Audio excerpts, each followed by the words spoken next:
Next question علی بھائی، صحیح بخاری کے ایک حدیث میں آیا کہ حضرت آدم علیہ السلام کو اللہ تعالیٰ نے اپنی صورت پر پیدا کیا تھا، کیا اس کا مطلب یہ ہے کہ انسان اللہ تعالیٰ کا ہم شکل ہے؟ یہ مشکلات والی احادیث میں سے ایک حدیث ہے، یہ بخاری مسلم دونوں میں حدیث موجود ہے کہ خلق اللہ آدم علی صورتی، اللہ تعالیٰ نے آدم علیہ السلام کو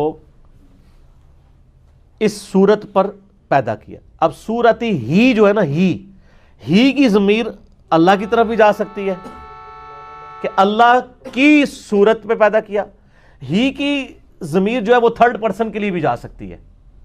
صحیح، ٹھیک ہے، اب اس میں یہ طے کرنا ہے یہ تھرڈ پرسن کی طرف اشارہ ہے یا اللہ تعالیٰ کی طرف اشارہ ہے۔ صحیح، اس حوالے سے ایک مسلم شریف میں حدیث ہے، اس کا کچھ حصہ بخاری میں بھی اور مشکات میں بھی آپ کو مل جائے گی یہ حدیث، کہ نبی صلی اللہ علیہ وآلہ وسلم نے فرمایا جب کوئی شخص کسی کو مارے تو چہرے پر نہ مارے، کیونکہ اللہ تعالیٰ نے آدم علیہ السلام کو خلق اللہ آدم علی صورتی ہی، اس شخص کی صورت پہ پیدا کیا۔ صحیح، یعنی آدم علیہ السلام کی صورت اس شخص والی ہے، وہ جو قرآن پاک میں آیا نا سورہ ہجر میں کہ اے شیطان تو اس کو سجدہ نہیں کر رہا جس کو میں نے اپنے دونوں ہاتھوں سے بنایا ہے، یعنی اللہ تعالیٰ نے آدم علیہ السلام کو بڑے لاڈ سے بنایا ہے۔ تو نبی علیہ السلام فرمایا کہ جتنے انسان ہیں نا ان کے چہرے حضرت آدم کی صورت پہ ہے، یعنی صورت ہی سے مراد آدم کی صورت پہ۔ اللہ تعالیٰ نے اس شخص کو جس کے تم چہرے پہ تھپڑ مار رہے ہو اس کی صورت کو خلق اللہ آدم علی صورتی ہی، آدم علیہ السلام کو اسی کی شکل پہ تو بنایا تھا جس کے چہرے پہ تم نے تھپڑ مارا ہے۔ ٹھیک، تو اس چہرے کا احترام کرو، کیونکہ اللہ تعالیٰ نے اسی لیے کوئی مرد بھی اپنی بیوی کے چہرے پہ نہیں مار سکتا، منع ہے، بالکل، اور کوئی عورت بھی اپنے خاوند کے چہرے پہ نہ مارا کرے، ٹھیک ہے، نہیں مارنا چاہیے، چہرے پہ نہیں تھپڑ۔ کوئی ٹیچر بھی کسی اسٹوڈنٹ کو چہرے پہ نہ مارے، یہ منع ہے، بخاری مسلم دونوں میں۔ تو یہاں صورت ہی میں ہا کی جو ضمیر ہے وہ آدم علیہ السلام کی شکل پہ جو بنایا گیا انسان ہے نا اس رجل کی طرف جا رہی ہے، اور اس کے اوپر ایک دلیل زبردست موجود ہے۔ امام ابن خزیمہ المتوفہ 311 ہجری، جو امام بخاری کے شاگرد ہیں جن کی صحیح ابن خزیمہ بھی ہے، انہی کے شاگرد امام ابن حبان بھی ہیں۔ امام بخاری کے یہ سب سے لائق ترین شاگرد ہیں ابن خزیمہ رحمہ اللہ تعالی، المتوفہ 311 ہجری۔ انہوں نے کتاب لکھی ہے کتاب التوحید، جس میں انہوں نے اللہ تعالیٰ کی اسماء و صفات کو ڈسکس کیا، اس میں انہوں نے اسپیشلی اس حدیث کو ڈسکس کیا ہے، اور انہوں نے لکھا ہے کہ یہ ہا کی ضمیر سے بعض لوگوں نے دھوکہ کھایا کہ اللہ تعالیٰ کیا ہم شکل ہیں آدم علیہ السلام، اصل میں یہ کانٹیکسٹ یہ تھا، ٹھیک ہو گیا۔ ویسے احادیث میں اللہ تعالیٰ کا چہرہ، اللہ تعالیٰ کی آنکھیں، قرآن پاک میں اللہ تعالیٰ کی پنڈلی، اللہ کے ہاتھ، ید اللہ فوق ایدیہم، یہ الفاظ آئے نا، ان کے بارے میں اہل سنت کا یہ عقیدہ ہے لیس کمثلہ شیء، اللہ کے مثل کوئی شے نہیں ہے۔ ہم ان ساری چیزوں کو بغیر تعویل کے مانتے ہیں اور ان کا معنی اللہ کے سپرد کرتے ہیں، متشابہات ہیں، اللہ کو پتہ ہے لیس کمثلہ شیء، جب اللہ کی مثل کوئی شے نہیں ہے ہم اس کی ریزیمبلنس کیسے بیان کر سکتے ہیں؟ اور یہی چیز میں اہل حدیث کو بھی کہتا ہوں استواء علی العرش کے معاملے میں بھی، آپ مجسمہ کی طرف نہ جائیں، آپ یہ اللہ کو تفویض کریں، عقیدہ رکھیں، بس سطحی عقیدہ۔ یار ہمارے پاس اتنا ڈیٹا ہی نہیں ہے کہ ہم خدا کو جج کر سکیں، کریٹر جو ہے وہ تو مخلوق کو جج کر سکتا ہے، مخلوق کی کیپیبلٹی ہے، یعنی اگر میں کہوں کہ میں اگر ایک ٹیپ ریکارڈر بناتا ہوں، کیا ٹیپ ریکارڈر مجھے جج کر سکتا ہے کہ میں کس لیول کے اوپر ہوں؟ نہیں۔ تو خدا نے جو مخلوق تخلیق کی ہے اس مخلوق کا برین کیا اس کیپیبل ہے کہ خدا کی صفات کے اوپر بات کرنا؟ یہ تو میں ایسے ہی کہتا ہوں یہ تو 11,000 وولٹ کو ہاتھ ڈالنا ہے، اسماء و صفات پہ صرف ایمان رکھیں۔ اللہ عرش پہ ہے جیسا کہ اس کی شان کے لائق ہے، الرحمن علی العرش استویٰ، اللہ ہمارے ساتھ ہے، وَهُوَ مَعَكُمْ أَيْنَمَا كَانُوا، جہاں گئے بھی وہ تمہارے ساتھ ہوتا ہے، جیسا کہ اس کی شان کے لائق ہے۔ اللہ کے سپرد کریں، کسی آیت کا انکار نہ کریں۔ میرا اس پہ استواء علی العرش کے اوپر ایک اللہ کہاں ہے، ویئر از اللہ، آپ یوٹیوب پہ لکھیں تو میرے کلپ بھی کھل جائیں گے، یہاں پر بھی ان حدیثوں کو دیکھنا چاہیے۔ اور میں یہاں پہ تھوڑا عرض بھی کر دوں، دیکھیں غامدی صاحب سے آپ کو پتہ ہے مجھے بہت اختلاف بھی ہے، یہ مجھے کہنا پڑتا ہے کیونکہ کوئی پھر کہے گا جی وہ غامدیت لانچ کر رہا ہے، لیکن غامدی صاحب کی یہ بات درست ہے کہ احادیث کو درایت اور کانٹیکسٹ کی روشنی میں بھی دیکھنا چاہیے۔ صحیح۔ اب حیران کن بات ہے کہ بخاری مسلم میں یہ حدیثیں جو روایت ہوئی ہیں نا کانٹیکسٹ کے بغیر ہو گئی ہیں، صحیح، سوائے ایک حدیث کے جو میں نے بتائی ہے۔ ان حدیثوں سے تو وہی مطلب نکلنا ہے جو ایک عام آدمی لے گا کہ بھی انسان بھی اللہ کا ہم شکل ہے. اب بعض صحابہ کرام میں بھی ہر طرح کے لوگ تھے, پڑھے لکھے لوگ بھی تھے, یعنی درمیانے لوگ بھی تھے, چیزوں کو سمجھنے والے بھی تھے. بعض اوقات انہوں نے چند ایک الفاظ پکڑے ہیں اور ان کو روایت کر دیا آگے, وہ آگے مصیبت کھڑی ہوگی. میں آپ کو بخاری مسلم سے ایک مثال دوں, ضمناً میرے ذہن میں آیا. بخاری مسلم میں ایک حدیث ہے, حضرت عمر سے زیادہ کوئی انٹیلیجنٹ بندہ تھا, لیکن دیکھیں ان کو بھی کہاں پہ غلطی لگی ہے. حضرت عمر فاروق رضی اللہ عنہ کو جب زخم لگا نا تو بیمار ہو گئے, یعنی بالکل اب قریب المرگ تھے. مشکات میں بھی آتا ہے, یہ حدیث آتی ہے. تو لوگ ان کے پاس رو رہے تھے کہ اب تو یہ نہیں بچیں گے. حضرت عمر نے کہا کہ تم رو مت, کیونکہ نبی علیہ السلام سے میں نے سنا ہے کہ میت کو اس پہ رونے والوں کی وجہ سے عذاب دیا جاتا ہے. صحیح.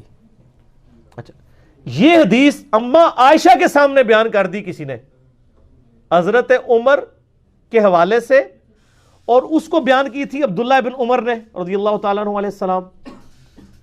اب عبداللہ بن عمر رضی اللہ تعالیٰ عنہ بھی بیٹھے ہوئے اما عائشہ کے پاس پردے میں, ٹھیک ہے, اور بات کس کی ہو رہی ہے؟ حضرت عمر کی. روایت کون کر رہا ہے؟ عبداللہ بن عمر. کس کے سامنے؟ اما عائشہ کے سامنے. یار اہل حدیثوں سے معذرت کے ساتھ میں یہ جو کچھ بیان کر رہا ہوں, لیکن انہوں عزم کرنا کوڑی گلنا نہیں, لیکن عزم کریو. اب اما عائشہ نے فرمایا خدا عمر ابن خطاب پہ رحم کرے, اس کو سمجھنے میں غلطی لگی ہے. کون کہہ رہا ہے؟ اما عائشہ. حضرت عمر اپنی وفات تک ایک حدیث کو غلط سمجھتے رہے, صرف ظاہری الفاظ کی وجہ سے. اما عائشہ نے کہا قرآن میں تو سورہ الزمر کے اندر آیت ہے وَلَا تَزِرُ وَازِرَةٌ وِزْرَ أُخْرَى, کوئی جان دوسری جان کا بوجھ نہیں اٹھا سکتی. تو عمر نے یہ کیسے سمجھ لیا کہ نبی علیہ السلام یہ فرما رہے ہیں کہ میت کے اوپر جو لوگ رو رہے ہوتے ہیں اس کی وجہ سے اس میت کو عذاب دیا جاتا ہے, اس کا کیا قصور ہے؟ سر لاجیکل ہے بات کہ نہیں؟ یہ لاجک حضرت عمر کو نہیں سمجھ آئی, عبداللہ بن عمر کو نہیں سمجھ آئی, دونوں فقیہ صاحب ہیں. اور اما عائشہ ان کو سمجھ آ گئی, کیونکہ انہوں نے قرآن سے استدلال کیا. لہٰذا میں بھی جب کہتا ہوں نا کہ حدیث کو قرآن پہ بھی پہلے پیش کیا کریں, کہ قرآن کی یہ جتنی تقدیر کے اوپر حدیثیں ہیں نا, میں نے ان کی تعویل کی ہے قرآن کی روشنی میں. صحیح. اگر آپ تقدیر میں آپ جبریہ کا عقیدہ نہیں رکھ سکتے, قرآن نے واضح کہا ہے اِنَّا هَدَيْنَاهُ السَّبِيلَ اِمَّا شَاكِرًا وَإِمَّا كَفُورًا. آپ کے پاس اختیار ہے, ٹھیک ہے کہ لمیٹڈ ہے لیکن اختیار تو ہے.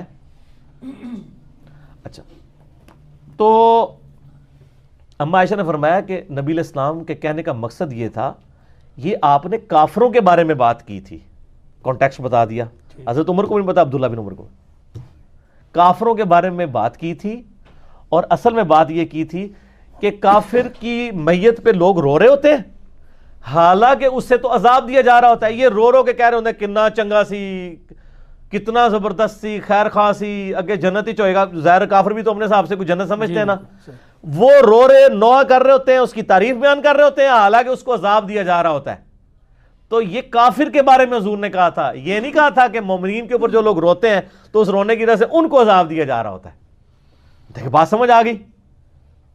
اب یہ بات کی انجینئرنگ کی اما عائشہ نے, انجینئرنگ کی تو سمجھ آئی نا, ورنہ تو نہیں سمجھ آنی.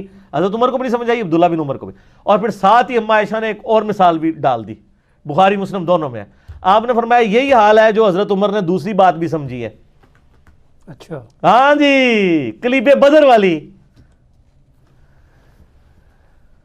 کلیب بدر والا جو بدر کے کنویں میں کافر ڈالے گئے تھے, نبی علیہ السلام نے ان سے خطاب کیا کہ بھئی تم نے جان لیا کہ نبی علیہ السلام تم سے, یعنی محمد رسول اللہ سچ کہتے تھے, یعنی اب تم عذاب میں پہنچ گئے ہو نا تو ہمیں. تو حضرت عمر نے وہاں پوچھا یا رسول وسلم یہ تو مردہ ہے, کیا مردے سنتے ہیں؟ تو آپ میں تم سے بہتر سنتے ہیں. اچھا صحیح. اب حضرت عائشہ نے کہا کہ یہ عمر کو بات سمجھ نہیں آئی. عبداللہ بن عمر نے ہی یہ بھی روایت کی, ان کا عبداللہ بن عمر ابو عبد الرحمن پر اللہ تعالیٰ رحم فرمائے, ان کو یہ بات ہی نہیں سمجھ آئی. نبی علیہ السلام نے یہ نہیں کہا تھا. ان کا یہ کیسے ہو سکتا ہے جبکہ قرآن پاک میں آیا ہے کہ اے نبی علیہ السلام تم مردوں کو نہیں سنا سکتے, تو یہ کیسے ہو سکتا ہے کہ وہ سن رہے ہوں؟ اصل میں نبی علیہ السلام یہ کہہ رہے تھے کہ اے عمر اب یہ تم سے بہتر جان چکے ہوں گے, کیونکہ وہ اب آخرت میں جا چکے ہیں. تم تو اس دنیا میں ہو نا, دنیا میں بیٹھ کے تو آپ جج نہیں کر سکتے نا عذاب کو اور جنت کو. انہوں نے عذاب چکھ لیا ہے. اب یہ سمجھ چکے ہوں گے کہ دنیا میں جو محمد صلی اللہ علیہ وآلہ وسلم ان سے کہا کرتے تھے وہ بالکل ٹھیک کہا کرتے تھے. بالکل ٹھیک. تو حضرت عائشہ نے کہاں کی تعویل کی؟ ان کا یہ یسمعون کا مطلب یہ ہے یعلمون، وہ جان چکے ہیں، یہ نہیں ہے کہ وہ فزیکلی سن رہے ہیں. اما عائشہ وہابی نہیں سن، نہ ہی بابی سن. ہاں دیکھو نا جی، یہ بات کر دیتے ہیں نا جی، وہابیوں والی باتیں ہیں، یہ فلاں فلاں ہیں. آپ دیکھ لیں یہ دونوں بات. لہٰذا کانٹیکسٹ بھی دیکھنا چاہیے. اگر صحابہ کرام کو کسی حدیث کے سمجھنے میں یعنی کانٹیکسٹ کے پوائنٹ آف ویو سے غلطی لگ سکتی ہے نا، تو سر پھر آپ کے محدثین اور آپ کے بزرگان دین اور آپ کے شیوخ الحدیث وہ کس کھیت کی مولی ہیں؟ ان کی کیا اوقات ہے صحابہ کرام کے مقابلے پہ؟ اور پھر آپ کو وہ حدیث بھی یاد ہوگی بخاری مسلم کی جو میں نے معراج والے لیکچر میں بتائی تھی، مسروق تابعی جو اما عائشہ کو ملنے جاتا ہے تو وہ مسروق کہتے ہیں میں تو ٹیک لگا کے بیٹھا ہوا ہوں، پردے میں اما عائشہ کے شاگرد تھے نا، بڑے لاڈلے شاگرد تھے. تو کہا مسروق بیٹا میں تجھے بتاؤں جو بھی 3 باتوں میں سے کسی ایک کا بھی قائل ہونا وہ اللہ اور اس کے رسول پہ جھوٹ باندھ رہا ہے.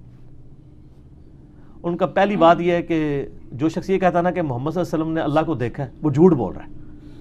مسروق کہتے ہیں میں ٹیک لگا کے بیٹھا ہو گیا. میں کہا اماں جی جذباتی نہ ہو، ٹھنڈے ہو، کیڑی گل کر رہے ہو، ذرا اس میں میرا کلپ بھی چڑھا ہوا ہے. تو انہوں نے کہا بالکل میں اس امت میں پہلی ہوں جس نے میں نے نبی علیہ السلام سے پوچھا تھا یہ قرآن میں جو ذکر آیا تو نبی علیہ السلام بتایا میں نے جبرائیل کو دیکھا. اور بیٹا دوسرا وہ بندہ بھی جھوٹ بول رہا ہے جو یہ کہے کہ نبی علیہ السلام نے کچھ خاص باتیں خاص لوگوں کو بتائیں کچھ چھپا لی، جبکہ قرآن پاک میں تو واضح آتا ہے کہ نبی صلی اللہ علیہ وسلم اگر آپ نے اللہ کا پیغام نہیں پہنچایا سورۃ المائدہ میں تو آپ نے رسالت کا حق ہی نہیں ادا کیا. تو نبی علیہ السلام نے کوئی چیز نہیں چھپائی. سارے صوفی وڑ چھڑے اما عائشہ نے پڑھ کے کٹھے ہی جڑے نا تیشے تھلے دے کے وڑ چھڑے، کبھی کوئی خاص گل کسی خاص نو نہیں دسی، ساری اوپن نہیں دسی ہے حجۃ الوداع پہ غدیر خم پہ. اور تیسرا فرمایا کہ جی جو شخص یہ کہنا کہ اللہ کے نبی غیب جانتے تھے اس نے بھی جھوٹ بولا. کیا تم قرآن نہیں پڑھتے ہو کہ 5 غیب کی کنجیاں جن کو اللہ کے علاوہ کوئی نہیں جانتا؟ اما عائشہ سے سیدھا قرآن تو شروع ہو گیا نا، قرآن دے ہوتے ہی سارے عقائد. اور ایون اما عائشہ حدیثوں کو بھی قرآن پہ پیش کرتی تھی. آپ دیکھیں یہ دیکھیں یہ حدیثوں کو قرآن پہ پیش کیا.